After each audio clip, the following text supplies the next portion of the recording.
If a religious person asks you how you can adhere to a kindness-based lifestyle, like what makes you want to be a good person, when you do not believe in God or the teachings of whatever holy book, what do you tell them? Agnostic here, you were once cornered by a seminar of priestlings. So, the idea is, it's a humanist perspective, which is based upon the notion that we are afforded many great things today in our day-to-day life because of the hard work, effort, and sacrifice of people who have gone before us.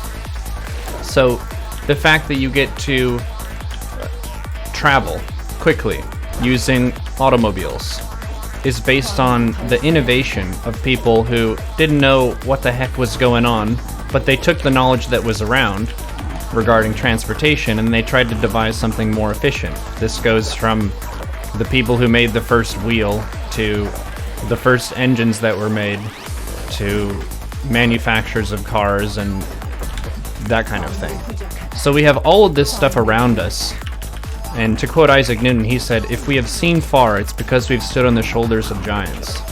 This doesn't just apply to stuff like technology. This also applies to things like ethics and laws.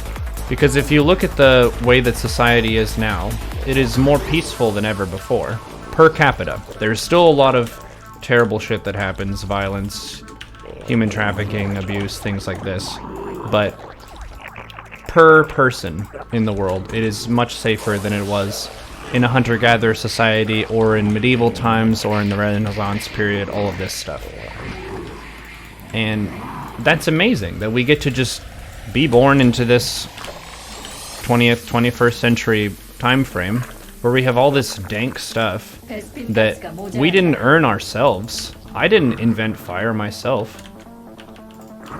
I benefit from fire and heat sources and those sorts of technologies, but I didn't make them myself.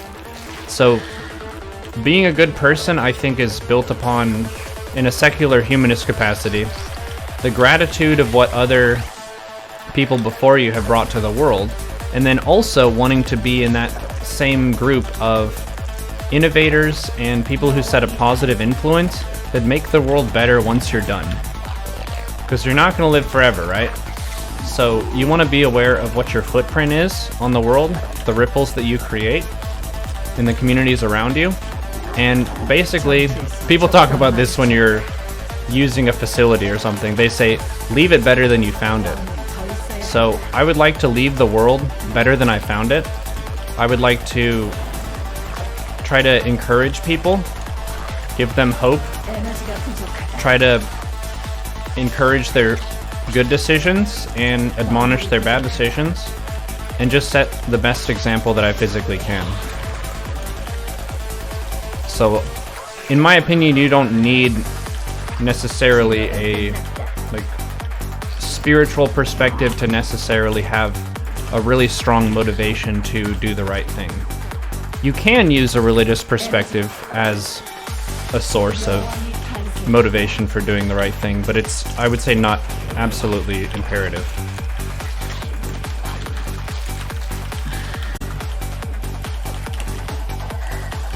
How's that?